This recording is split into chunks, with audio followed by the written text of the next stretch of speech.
अंमरनाथ मध्ये भाजप उमेदवाराच्या खासगी कार्यालयावर गोळीबार। भाजपाचे उमेदवार पवन वाळेकर यांच्या कार्यालयावर अज्ञातांकडून गोळीबार। दुचाकीवरून अज्ञात व्यक्ती कार्यालयाजवळ आले आणि 4 राऊंड फायर करून गेले। अंमरनाथ पश्चिम नवीन भेंडीपाडा परिसरातील घटना। अज्ञात व्यक्तीवर गुन्हा दाखल करत पोलिसांकडून शोध सुरू। गुन्हा शाखेचे पथक अंमरनाथ आणि बदलापूर पोलीस पथक आरोपीच्या शोधात दहशत माजविण्यासाठी गोळीबार केल्याची माहिती।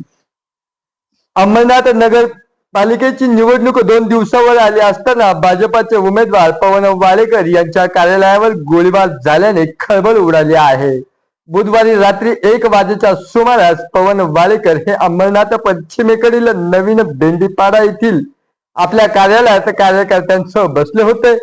त्याच वेळी दुचाकीवरून आलेल्या 2 इसमांनी पवन वाळेकर यांच्या कार्यालयाच्या दिशेने 4 राऊंड फायर केले व 4 गोळ्या कार्यालयाच्या काचेवर लागल्या। गोळीबाराची घटना सीसीटीव्ही मध्ये कॅमेऱ्यात कैद झाली असून गोळीबार नंतर हे इसम इथून पळून गेले। धमकावण्याच्या दृष्टीने हा गोळीबार केला असल्याचा पोलिसांचे म्हणणे आहे। घटनास्थळी पोलीस दाखल झाले। पोलीस आरोपींचा शोध घेत आहेत। आज अंमरनाथ मध्ये मुख्यमंत्र्यांची देखील सभा असून त्या पार्श्वभूमीवर हा गोळीबार झाला आहे। या घटनेने निवडणुकीला गालबोट लागत आहेत। CNN महाराष्ट्र न्यूज साठी प्रतिनिधी कृष्णा महाले, अंमरनाथ।